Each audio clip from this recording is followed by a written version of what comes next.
Bonjour Awa. Nadia. Bonjour, bonjour les filles. Bonjour. Comment allez-vous? Ça va, je vais bien, merci. Vous allez bien? Bien, oui. Alors, ce matin, vous nous parlez donc de deux étudiants qui ont inventé une poubelle pas comme les autres, et ça se passe au Sénégal, je crois. Vous l'avez dit, ils sont jeunes et très talentueux. Deux étudiants en multimédia et communication digitale âgés de 20 et 19 ans ont créé le Mbal IT. C'est une poubelle intelligente capable de trier les déchets et participer ainsi à la protection de l'environnement. Nadia, allons suivre ce reportage pour plus de détails. Allez, on regarde. Dès l'âge de 17 ans, ces mets se sont mis à la recherche. Aujourd'hui, ces mois de réflexion ont porté leurs fruits. Mbalit, une poubelle intelligente qui associe technologie et protection de l'environnement, a vu le jour. Sachant que Mbalit en Wolof signifie déchet, on a voulu tirer sur le côté technologique aussi, parce que effectivement c'est une poubelle intelligente.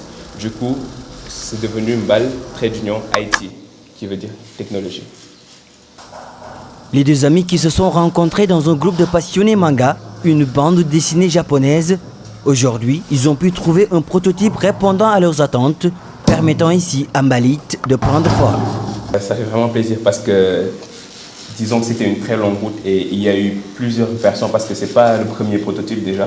Donc on a déjà eu, disons, 1 ou 2 essais et ce n'était pas exactement ce qu'on voulait. Mais cette fois-ci, au moins pour cette fois, on a exactement ce qu'on veut. Mbalit fonctionne grâce à l'énergie solaire.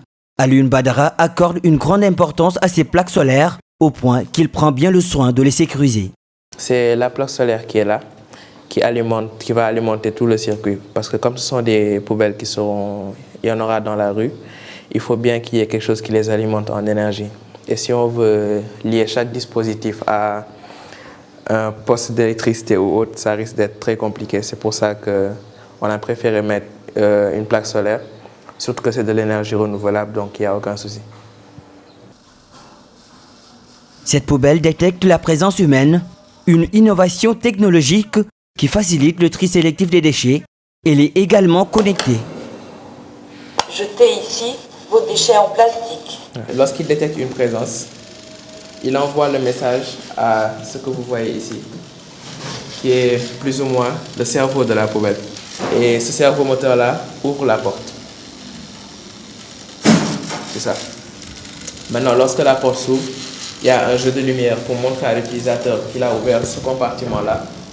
Dans cette salle, tout renseigne sur le projet Mbalit, sur les ambitions du groupe. Donc nous, on espère qu'avec ce petit dispositif-là, on pourra permettre de réduire, ne serait-ce qu'un peu, l'impact du CO2 et la pollution dans notre pays. Avec Mbalit, une création made in Sénégal, une fierté pour Alioune Badara Meng et ses amis d'avoir jeté les bases d'un environnement propre, gage d'un avenir radieux pour les générations futures. Alors, voilà une innovation qui répond aux besoins du monde actuel, Awa, surtout lorsqu'on voit les dégâts des déchets plastiques sur l'environnement. L'objectif premier, Nadia, vous l'avez dit, cette poubelle écologique, comme on vient de le voir, lutte d'abord contre la pollution. Comme vous savez, le Sénégal, comme dans tant d'autres pays d'Afrique subsaharienne, font face à la mauvaise gestion des déchets, surtout plastiques. Donc, ce bac à ordures conçu va aider les personnes à savoir trier leurs ordures et va certainement freiner ainsi l'insécurité environnementale. D'accord. Est-ce que, à l'image de ces deux jeunes, l'industrie de l'innovation technologique se développe de plus en plus au Sénégal? Effectivement, ils sont nombreux les jeunes Sénégalais qui font des innovations technologiques malgré les faibles moyens, surtout logistiques. Ces jeunes font beaucoup d'efforts pour créer, mais ce sont souvent des créativités qui se heurtent à beaucoup de difficultés, notamment le manque d'accompagnement pour rendre concret leur invention, souvent.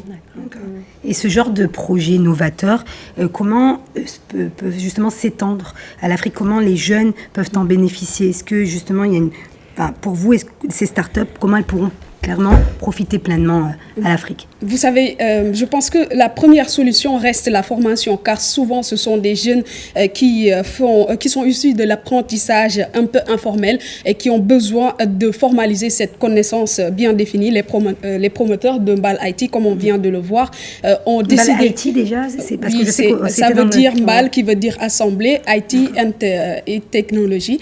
Donc, veulent commencer à commercialiser leurs produits dès cette année. Donc, ils ont besoin d'accompagnement conséquent pour pouvoir en produire beaucoup, pour même penser à écouler cela dans le marché international. D'accord. Merci beaucoup, Hawa. Merci, Nadia. Pour ces éclaircissements sur cette poubelle intelligente.